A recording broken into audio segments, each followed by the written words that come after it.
The siege of Karath Prime Fleet, Admiral Cyrena Voss stood on the command deck of the Confederate flagship Sovereign Will and watched her fleet die. The battle had begun 3 days ago with hope. 800 warships of the Velthari Confederation had formed a defensive sphere around Karath Prime, their formation tight and disciplined. Orbital defense stations added their firepower to the mix. Planetary shield generators hummed with enough power to stop a small moon. By every calculation, by every strategic model, they should have been able to hold. But the Draknal had brought 2,000 ships, and they had brought something new. "Another shield collapse on Station 7, reported her tactical officer, his voice cracking with exhaustion. "They're using those gravity weapons again. We can't compensate fast enough." Cyrena watched the holographic display as another cluster of friendly signatures winked out of existence. The Draknal gravity disruptors were tearing holes in their shield coverage, creating gaps that lasted only seconds but allowed perfectly timed torpedo strikes to slip through. It was like fighting an enemy who could open doors in your armor whenever they wished. "How many ships do we have left?" she asked. 187 combat effective. Another 40 with partial systems." The tactical officer paused. "Down from 800, Admiral." Cyrena closed her eyes for a moment. 600 ships destroyed or disabled in 3 days. Tens of thousands of crew members dead, and the Draknal kept coming, their insectoid warriors apparently feeling no fatigue, no grief, no hesitation. The door to the command deck slid open and High Marshal Torvin entered. The Velthari commander was tall and thin, his blue-scaled skin pale with stress. His species had held Karath Prime for 3 centuries. His ancestors had built the cities below. His children lived in those cities now, looking up at a sky filled with war. "The planetary shields are at 30%, Torvin said. His voice was calm, but Cyrena had served with him long enough to hear the despair underneath. "My engineers estimate 18 hours before complete failure. And then the Draknal land, and my people." He did not finish the sentence. He did not need to. Everyone knew what the Draknal did to conquered populations. They did not take slaves. They did not negotiate surrender.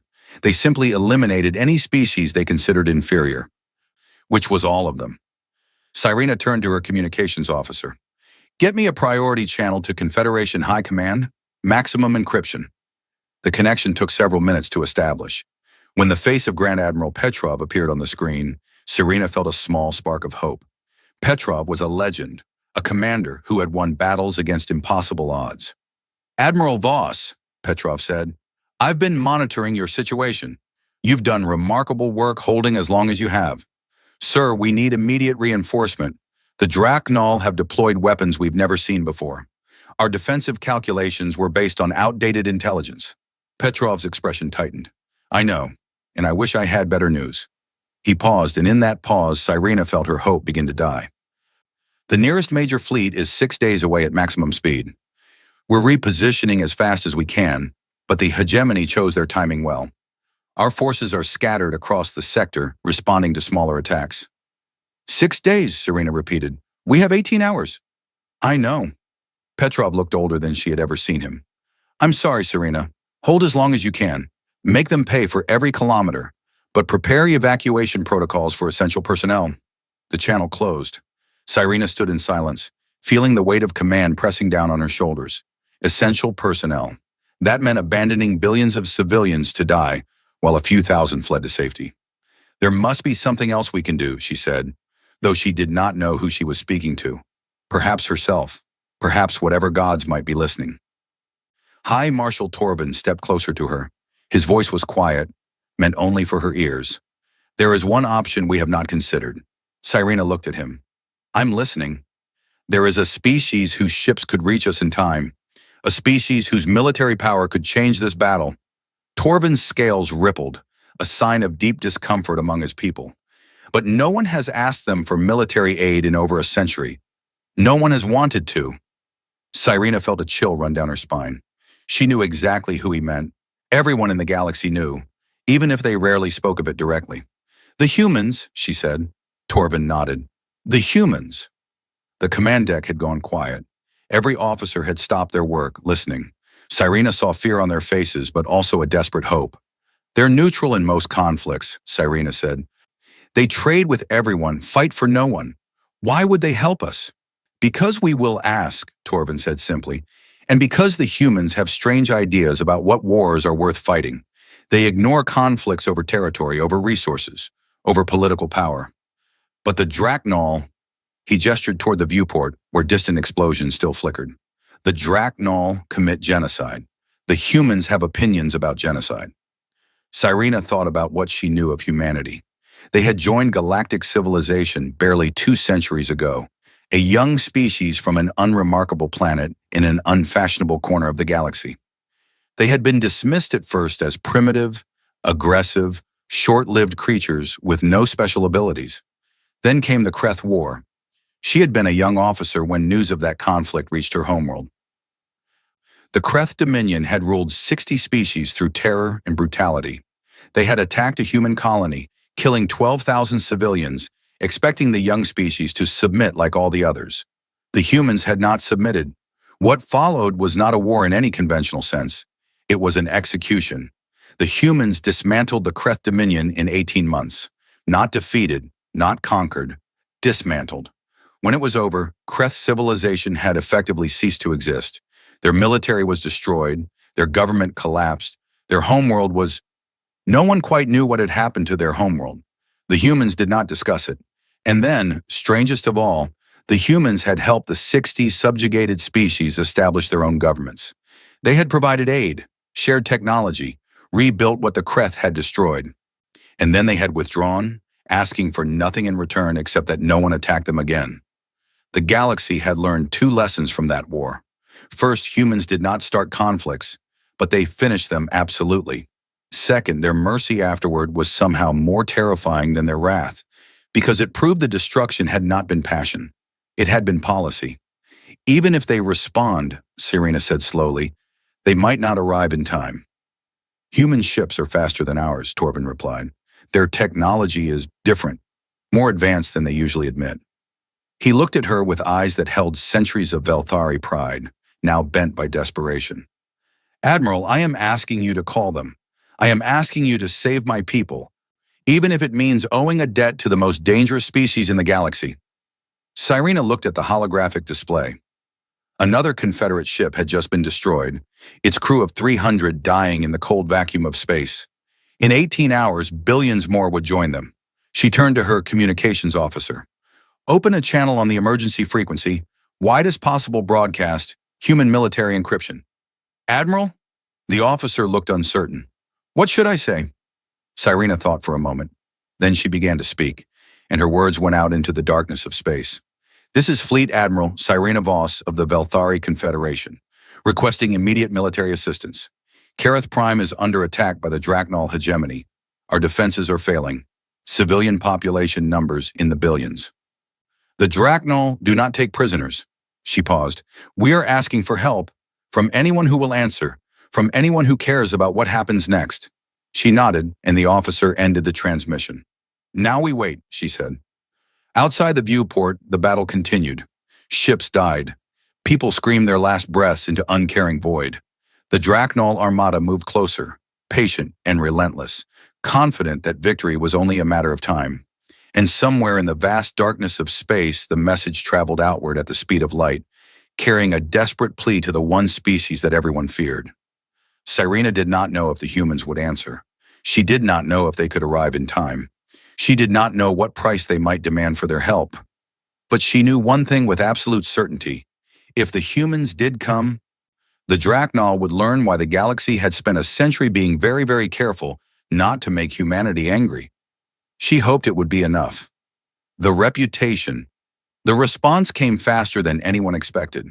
Admiral Voss had been preparing for another wave of Draknal attacks when her communications officer suddenly sat upright, his face showing an expression she could not quite read. Admiral, we're receiving a transmission on human military frequencies. It's close. Very close. How close? Voss asked. Before the officer could answer, a new signature appeared on the tactical display.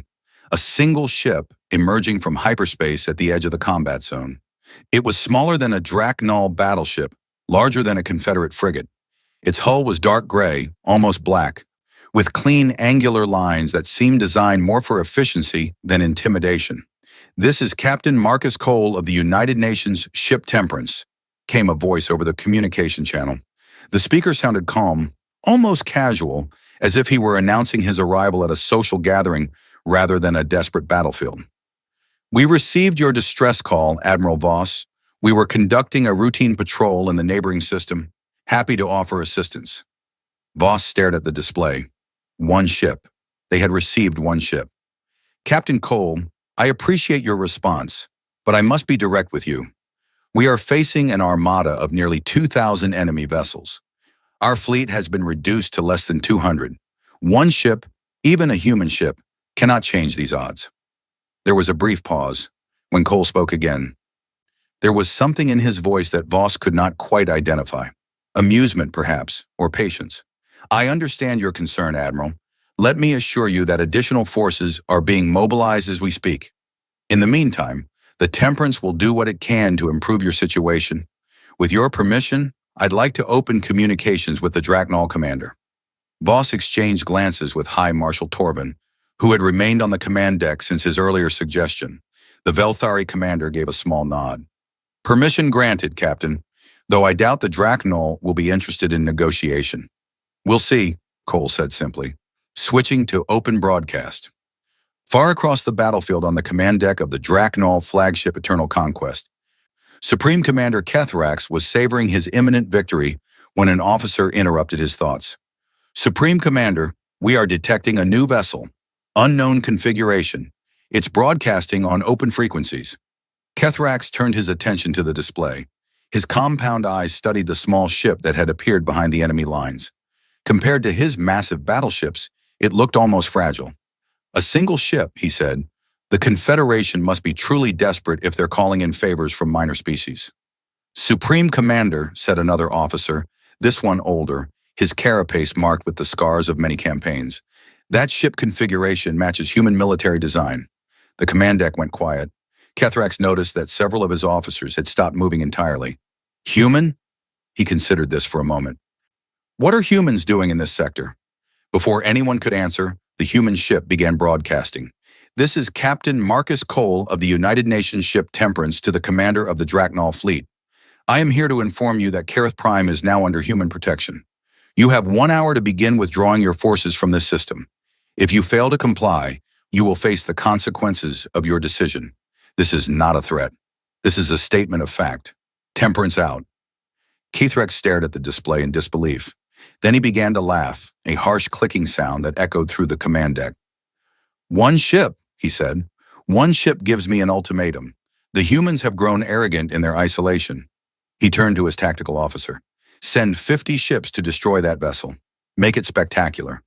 Let the Confederation see what happens to those who interfere with the hegemony." "Supreme Commander," the scarred officer spoke again, "I strongly advise against engaging human forces. Our intelligence files contain extensive documentation of the Kreth War. The tactical implications alone—" "The Kreth were weak," Kethrax interrupted. "They had grown soft from centuries of easy conquest. We are not the Kreth. We are the Draknol. We have never been defeated." He gestured sharply. "Send the ships, now." The order was obeyed. 50 Draknol warships broke formation and accelerated toward the lone human vessel. In the tactical center of Eternal Conquest, Senior Intelligence Officer Vextar watched the deployment with growing unease. Unlike Kethrax, he had studied the humans extensively. Unlike Kethrax, he understood what they were facing. He pulled up the classified files on his personal display. The Kreth War documentation was extensive, compiled from survivors, refugees, and intercepted communications. Most of it had been suppressed by High Command, deemed too disturbing for general distribution. The humans had not just defeated the Kreth, they had systematically dismantled everything the Kreth had built. Their military response had been precise, patient, and utterly without mercy. They had tracked down every Kreth fleet, every military installation, every weapons factory. They had done it in 18 months, a campaign that should have taken decades. And then, when it was over, they had shown mercy to everyone except the Kreth themselves. They had helped the conquered species rebuild. They had provided food, medicine, technology. They had asked for nothing in return. Vextar found that mercy more terrifying than any weapon. It proved that the humans were not acting from emotion. They were not angry, not vengeful, not driven by passion. They had simply decided that the Kreth needed to be removed from existence, and they had done so with the same efficiency that a surgeon might remove a tumor. The galaxy had spent a century being very careful not to give the humans a reason to make similar decisions about anyone else. And now Kethrax was sending 50 ships to attack them. Vextar considered speaking up again, but he knew it would be useless. Kethrax was too proud to retreat, too confident in his own superiority. He would not listen until he was forced to understand. On the human ship Temperance, Captain Cole watched the approaching Drachnol formation on his tactical display. His crew moved with quiet efficiency around him, preparing systems, running final calculations. 50 ships, Captain, his executive officer reported. Standard attack formation, estimated contact in 6 minutes. Cole nodded. Have they tried to communicate? No, sir. They appear to be treating this as a pure combat engagement. Unfortunate. Cole sat back in his command chair. All right, let's give them their lesson. Weapons free, defensive pattern Omega. Lethal force is not authorized. I repeat, lethal force is not authorized. We're going to show them what we can do. We're not going to kill them for being stupid. The crew acknowledged his orders. The Temperance began to move, accelerating not away from the attacking ships but directly toward them. On the Confederate flagship, Admiral Voss watched in horror as the human ship rushed toward 50 enemies. What is he doing? She demanded. That's suicide. High Marshal Torvin said nothing. His eyes were fixed on the display. The Drachnol ships opened fire. Hundreds of weapon systems unleashed their fury at the tiny human vessel. Plasma bolts, kinetic rounds, guided missiles, all converging on a single target. None of them hit. The Temperance moved through the fire like water through a net. Its point defense systems tracked incoming projectiles with impossible precision, destroying them meters from the hull. Its engines adjusted course constantly, finding the gaps in the firing patterns that should not have existed, and then it began to fire back. The human weapons did not look impressive. No massive plasma bursts, no spectacular energy beams, just small, fast projectiles that seemed to ignore shields entirely. Each shot struck a precise location on each target. Engines, weapon systems, communication arrays, never life support, never crew quarters. Just the systems needed to fight. In 11 minutes, 50 Drachnol warships drifted dead in space. Their crews were alive, their ships intact but completely disabled. Captain Cole's voice came over the open channel again. Supreme Commander Kethrax, that was your one free lesson. The next engagement will not be so gentle. You now have 49 minutes to begin your withdrawal. On the Confederate flagship, Admiral Voss realized she had forgotten to breathe. One ship, she whispered. One ship did that. Torvin's voice was equally quiet. And it was holding back. Did you notice? Not a single Drachnol died. The humans disabled 50 warships without killing anyone. He turned to look at her, and his expression was unreadable. They wanted us to see that they could have killed everyone, and they chose not to. Before Voss could respond, her sensor officer spoke up, his voice strange and distant. Admiral, we're detecting new hyperspace signatures. Multiple signatures. Many signatures. The display updated. At the edge of the system, space itself seemed to tear open as ship after ship emerged from hyperspace. Human ships, cruisers, destroyers, battleships, carriers. And at the center of the formation, something massive. Something that made even the largest Drachnol battleship look small. 300 ships, the sensor officer reported. The lead vessel is broadcasting identification. UNS Consequence. Admiral Helena Park, commanding. Voss felt something she had not felt in 3 days. Hope. On the Eternal Conquest, Supreme Commander Kethrax stared at the display as 300 human warships took position around his armada. His 50 ships were drifting uselessly, their crews screaming for rescue. The enemy fleet had lost nothing. For the first time in his long career of conquest, Kethrax began to understand what fear felt like. The arrival Admiral Helena Park stood on the bridge of the UNS Consequence and surveyed the battlefield. The dreadnought was the largest vessel humanity had ever constructed. Nearly 3 kilometers of armored hull, packed with weapons that most species could not even understand. It had never been deployed in combat before. She hoped it would not need to be deployed in combat now. "All ships report ready, Admiral," her tactical officer announced. "Captain Cole's Temperance is requesting permission to join the main formation." "Granted. And get me a channel to the Confederate flagship. I want to coordinate with Admiral Voss before we proceed." The communication was established quickly. On the screen, Park saw a tired woman in a Confederate uniform, her face showing the strain of 3 days of desperate fighting. "Admiral Park," Voss said, "I cannot express how grateful we are for your arrival. Your timing is remarkable." "We move fast when we need to," Park replied. "I've reviewed the tactical situation. Your people have done an impressive job holding as long as you have." The Draknol committed significant forces to this attack. "Nearly 2,000 ship," Voss confirmed, though Captain Cole has already reduced that number somewhat. Park allowed herself a small smile. "Marcus does enjoy making an entrance." She turned serious again. "Admiral, I need you to understand something. We're going to try to end this without further bloodshed. That's our preference. But if the Draknol refuse to withdraw, we will not allow them to take this planet. Do you understand what that means?" Voss was silent for a moment. "I think I do. I hope you don't. I hope you never have to see what we're capable of when we stop holding back." Park straightened in her chair. "For now, pull your remaining ships back to a defensive perimeter around the planet. Protect the evacuation routes if things go wrong. Let us handle the Draknol." "Understood, Admiral, and thank you." The channel closed. Park turned to her communications officer. "Open a broadcast to the Draknol fleet. All frequencies." The officer nodded. "Channel open, Admiral." Park stood and faced the main viewport, where the Draknol armada was visible as a swarm of distant lights against the stars. "Attention, Draknol forces. This is Admiral Helena Park of the United Nations Space Force. I am commander of the human fleet that has just arrived in this system." She spoke clearly and calmly, her voice carrying no anger, no threat, just simple statement of facts. "Captain Cole has already explained your situation, but I will make it clear one final time. This world is under human protection. You will withdraw your forces immediately." She paused, letting her words sink in. "I understand that withdrawal may be difficult for your commander to accept. Pride is a powerful thing, so I offer you this. Leave now, and you can tell your people whatever story you wish. Say the defense was stronger than expected. Say you achieved your objectives and chose to depart. We will not contradict you. Your fleet remains intact. Your honor remains intact. Your soldiers go home to their families." Another pause. On the tactical display, she could see the Draknol ships holding position. No movement toward withdrawal. No movement toward attack either. They were waiting, uncertain. "But if you choose to fight," Park continued, her voice dropping slightly, "then you should understand exactly what you are choosing. We have studied your hegemony. We know your tactics, your weapons, your strategies.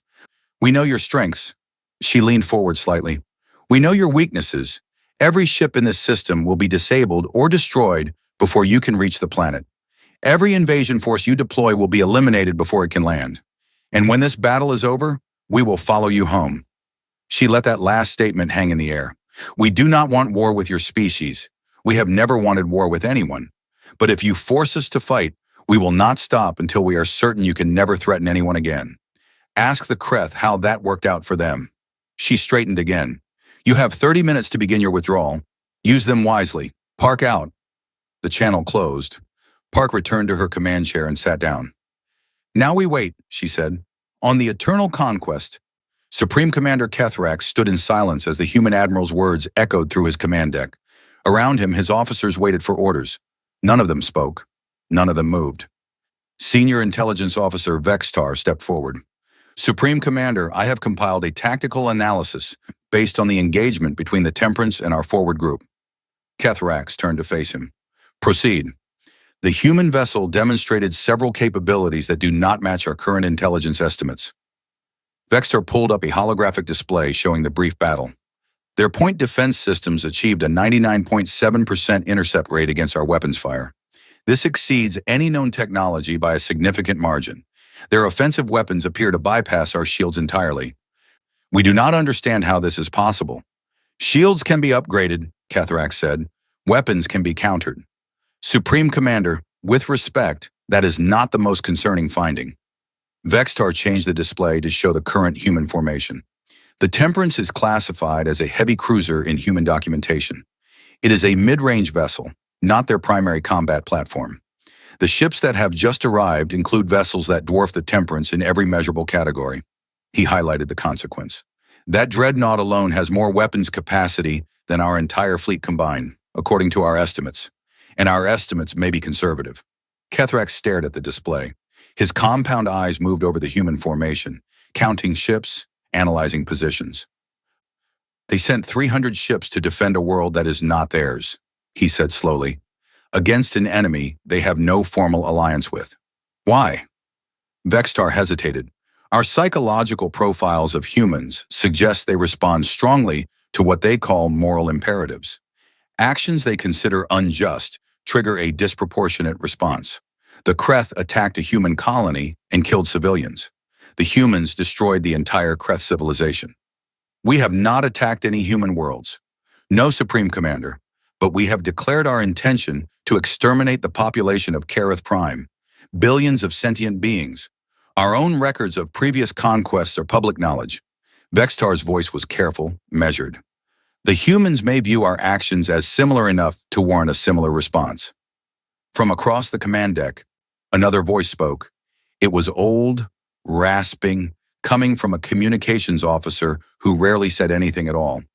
I survived the Kreth War. Every officer turned to look at him.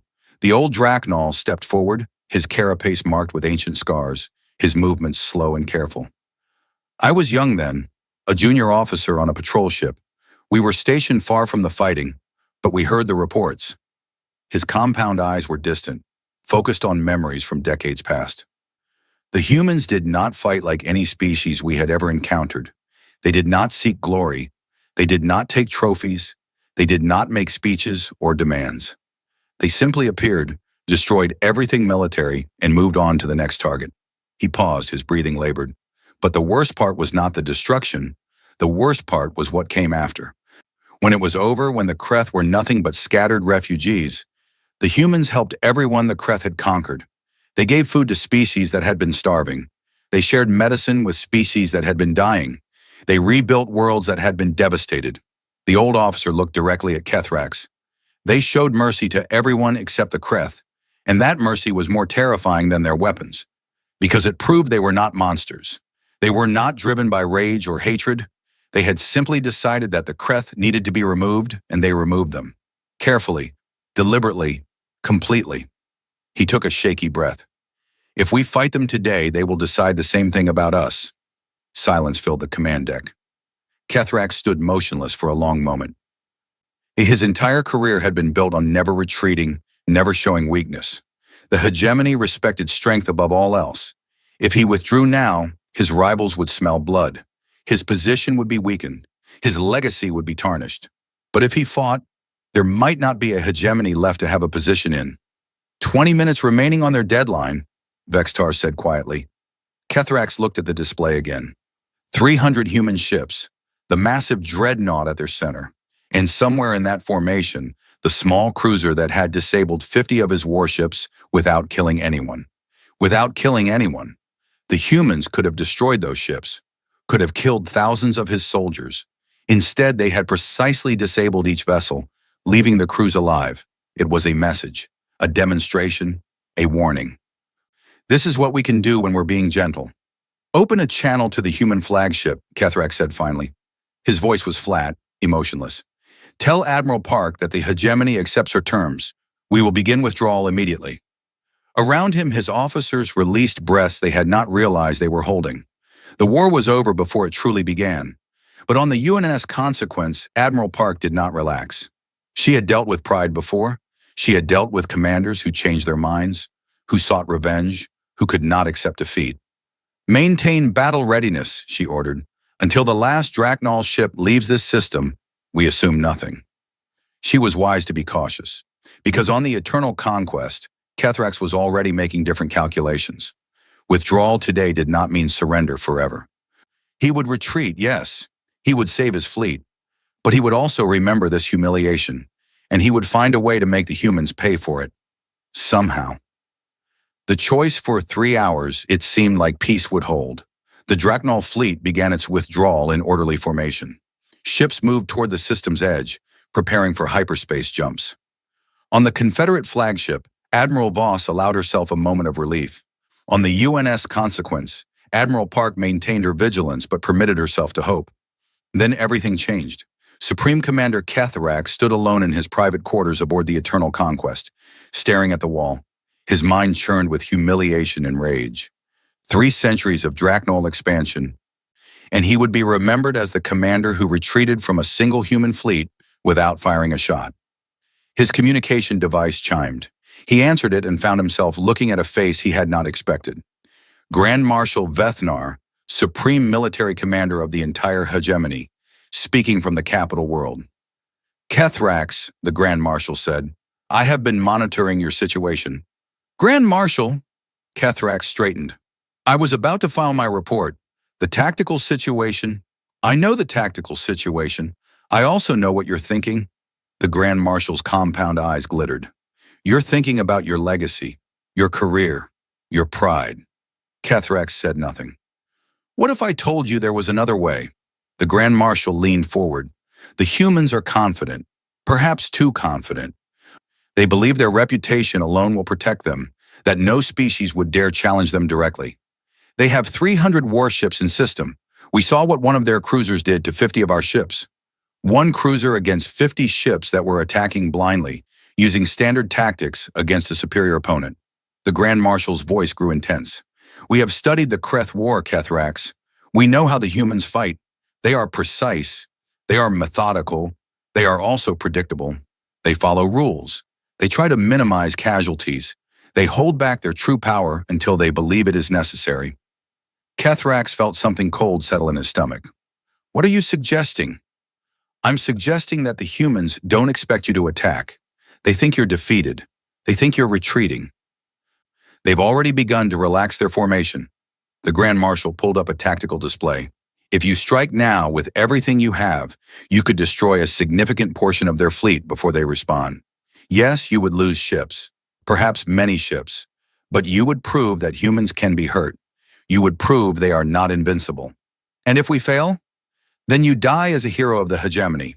But you won't fail entirely. Even if you can't win, you can bleed them. You can make them pay a price. The Grand Marshal's voice dropped. The galaxy is watching, Ketherax. Every species is wondering if the humans can truly be challenged. If you show them that humans can be hurt, that they can be made to suffer, you change everything. Ketherax stared at the display. Part of him knew this was madness. Part of him remembered the old officer's story, the terror of the Kreth War, the methodical destruction of an entire civilization. But another part of him, the part that had conquered worlds and crushed rebellions and never once retreated, that part whispered that the Grand Marshal was right. The humans were arrogant. They expected compliance. They were not prepared for defiance. Do it, the Grand Marshal said. Strike now. Make history. Ketherax closed his eyes. When he opened them, his decision was made. All ships, halt withdrawal, he ordered over the fleet channel. Prepare for immediate attack. Target the human dreadnought. All weapons, full power. We strike together. On the UNS Consequence, Admiral Park was reviewing after-action reports when alarms began screaming across her bridge. Admiral, the Draknol fleet has reversed course. They're coming back, fast. Park was on her feet instantly. Battle stations, all ships to defensive formation. Admiral, they're not just attacking. Her tactical officer's voice was tight with disbelief. They're attacking us. All of them. Every ship in their fleet is converging on our position. Park watched the display as nearly 2,000 enemy ships turned and accelerated toward her fleet. It was insane. It was suicide. And it was happening. They think they can overwhelm us with numbers, she said quietly. They think if they hit us hard enough and fast enough, they can win through sheer aggression. Can they? Park's expression hardened. No, but they can make us kill them. She took a deep breath. All ships, weapons free. Lethal force is authorized. Repeat, lethal force is authorized. The battle that followed would be studied in military academies for centuries. The Draknol came in waves, throwing everything they had at the human formation. Their weapons fire filled space with deadly light. Their ships showed no fear, no hesitation, pressing forward even as the human weapons tore them apart. And the human weapons were terrible. On the Confederate flagship, Admiral Voss watched in horror and awe as the human fleet revealed its true capabilities. The restrained, precise strikes that had disabled 50 Drachnol ships earlier were gone. In their place were weapons that cut through shields like paper, that shattered hulls with single shots, that turned massive warships into expanding clouds of debris. The consequence led the defense. Its weapon systems firing in coordinated patterns that created overlapping fields of destruction. Enemy ships that entered those fields simply ceased to exist, but even the smaller human vessels were devastating, each one accounting for dozens of Drachnol casualties. Yet the Drachnol kept coming. Kethrax watched from the eternal conquest as his fleet died around him. Ship after ship vanished from his display.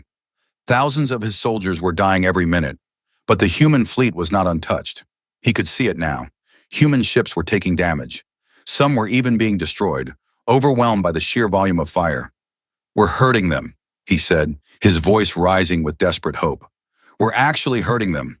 He was right. 6 human vessels had been destroyed. Another dozen were damaged. The Drachnol were paying 100 lives for every human casualty, but they were proving that humans could bleed. On the consequence, Admiral Park saw the same numbers. 6 ships lost, 1,800 crew members dead. The price of the Drachnol's desperation. "Admiral," her tactical officer reported, "the Drachnol flagship is attempting to break through to the planet. If they reach atmosphere, they could deploy ground forces." "Not happening." Park's voice was cold. "Concentrate fire on the eternal conquest. I want that ship disabled." The consequence turned its attention to Kethrax's flagship.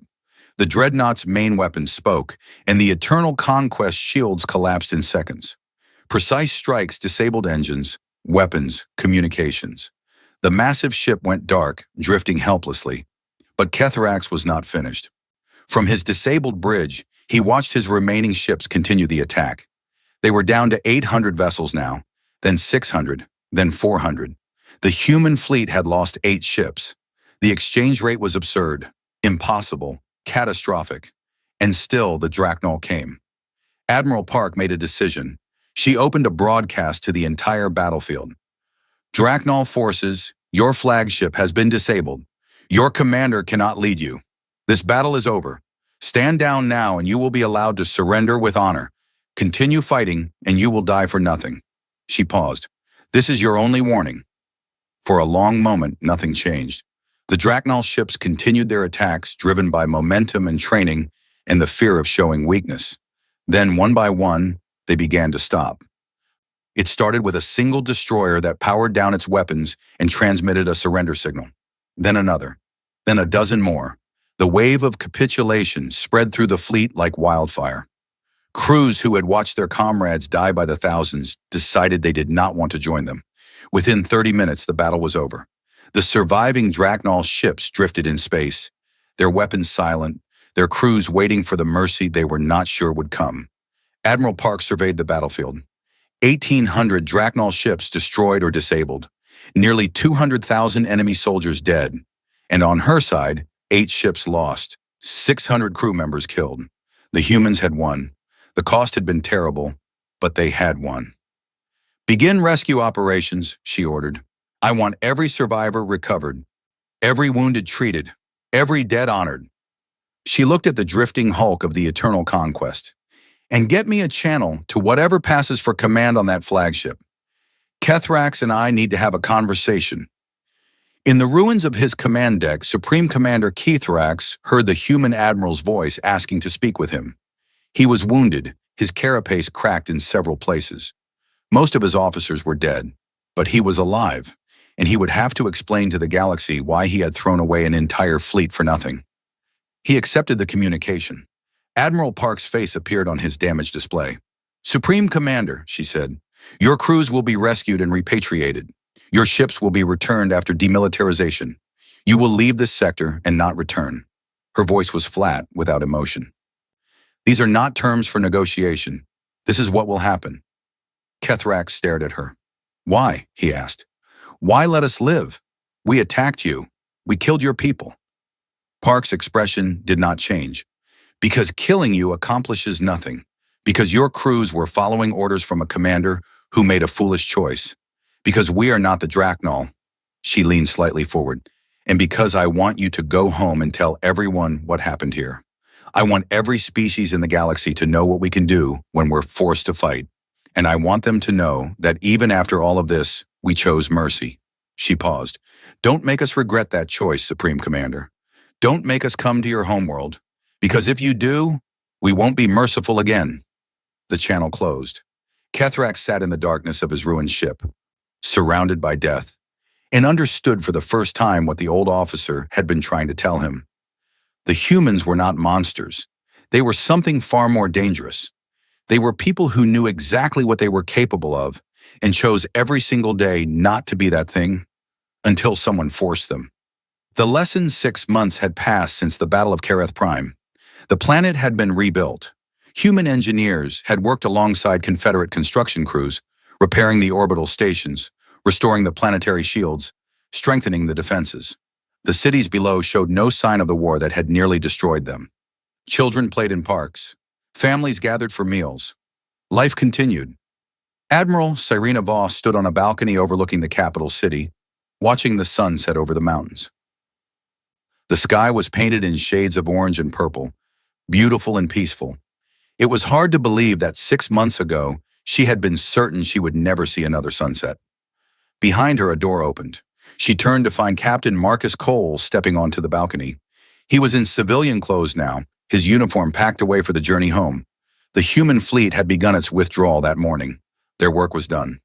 "Captain Cole," she said, "I was hoping to see you before you left." "Admiral." He moved to stand beside her, looking out at the same view. "Beautiful world you've got here." "It is now." She was quiet for a moment. "Thanks to you. Thanks to your people." Cole shrugged. "We just did what needed to be done." "You did more than that." Voss turned to face him. "I've been thinking about this for months. The question that kept me awake at night. And I finally decided I needed to ask you before you left." "What question?" "Why?" The word came out simply, carrying all the weight of everything she had witnessed. Why show mercy? Why let them live? You could have destroyed the Draknol fleet completely. You could have pursued them home, done to them what you did to the Kreth. After what Kethrax did, after he attacked you during a ceasefire, no one would have blamed you. Cole did not answer immediately. He looked out at the sunset, his expression thoughtful. "Did you know I lost friends in that battle?" he said finally. 8 ships, 600 people. Some of them I had served with for years. Good people. People with families waiting for them back home. "I'm sorry." "So am I." He took a deep breath. When Kethrax made his choice, when he turned his fleet around and attacked us, I wanted to destroy them all. I wanted to chase them back to their homeworld and burn it to ash. I wanted to make them pay for every single life they took. His voice was calm, matter of fact, as if he were discussing the weather. That calmness made his words more frightening than any rage would have been. "But we didn't do that," he continued. "Do you know why?" Voss shook her head. "Because we learned something about ourselves a long time ago. Something terrible." Cole turned to meet her eyes. "We learned that we are very, very good at destruction, better than we ever wanted to be. Back on our homeworld, before we ever reached the stars, we spent thousands of years perfecting the art of killing each other. We built weapons that could destroy cities in seconds. We developed strategies for genocide.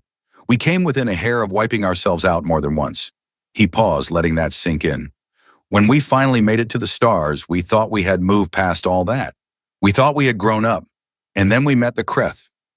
Voss had heard stories of the Kreth War, but never from someone who had lived through it. She found herself listening intently. "The Kreth attacked one of our colonies, 12,000 civilians dead in a single day, and something activated in us, something old and dark and terrible. All those instincts we thought we had buried came roaring back to the surface."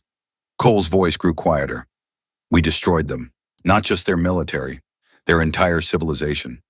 We took them apart piece by piece over 18 months, and when it was over, there was almost nothing left. They deserved it," Voss said. "After what they did." "Maybe," Cole cut her off gently. "Maybe they did. But that's not the point. The point is what it did to us. The point is that we looked at ourselves after it was over, and we didn't like what we saw. He turned back to the sunset. We swore after that war that we would never become what we were capable of being. We would never let that darkness take control again. Every enemy we spare, every chance we give, is a choice, a reminder to ourselves that we're still human. Voss considered his words carefully. But what if mercy fails? What if Kethrax comes back? What if the Drachnol decide to try again? Cole smiled, but there was no warmth in it. For just a moment, Voss saw something ancient and cold behind his eyes. Something that reminded her of deep space and eternal darkness. Then we stop being merciful, he said simply, and everyone who ever wondered why the galaxy fears us will have their answer. The sun had nearly set now. The first stars were appearing in the darkening sky. We don't show mercy because we're weak, Admiral, Cole said. We show mercy because we know exactly what we could do instead. We hold ourselves back every single day, every single decision, because we have to. Because if we ever let go completely, there would be no one left to stop us. He extended his hand and Voss shook it. Take care of your world, Admiral. I hope we never have to come back here under circumstances like these. So do I, Captain. She held his hand a moment longer. And thank you for everything. Cole nodded and walked away, disappearing into the building behind them. Voss stayed on the balcony for a long time, watching the stars come out. Somewhere up there, the human fleet was gathering for its departure. 300 ships that could have conquered the galaxy if their crews had wished it. Instead, they were going home, leaving behind a world they had saved and an enemy they had spared. In the months that followed, the galaxy slowly absorbed the lessons of Kareth Prime. The Drachnol hegemony retreated to its core territories, weakened and humiliated. Rumors spread of internal conflict, of subject species rising up, of a civilization questioning everything it had believed about strength and conquest. Grand Marshal Vethnar, who had urged Kethrax to attack, was quietly removed from power. Kethrax himself lived in disgrace, a broken commander haunted by the memory of everything he had lost. Throughout the galaxy, species who had once considered expansion and conquest began to reconsider. Not because they feared the humans would stop them directly, but because they understood now what human attention could mean. Better to build than to destroy. Better to trade than to conquer. Better to grow together than to grow alone. And on 1,000 worlds in 1,000 languages, teachers began telling a new story to their students. The story of Kareth Prime. The story of the battle that was lost until someone called the species everyone feared. The story had many versions, but they all ended the same way. True power, the teachers said, is not the ability to destroy. Any fool with enough weapons can destroy. True power is the ability to destroy and choosing not to. True strength is looking at your enemy, knowing you could end them completely, and offering mercy instead. The humans understood this. The humans lived it every day. And that understanding, that choice made fresh with every sunrise, was why the galaxy feared them. Not because of what they would do, but because of what they could do and didn't. High above Kareth Prime, the last human ships engaged their hyperspace drives and vanished into the stars. Behind them, they left a world at peace, an enemy defeated but alive, and a lesson that would echo through history. Admiral Voss watched them go, and she made a silent promise to herself. She would remember this day. She would remember what the humans had taught her about power and mercy and the courage it took to choose compassion over vengeance. And if anyone ever asked her about the species everyone feared, she would tell them the truth. The humans were not feared because they were strong. They were feared because they were strong enough to be gentle, and that made all the difference.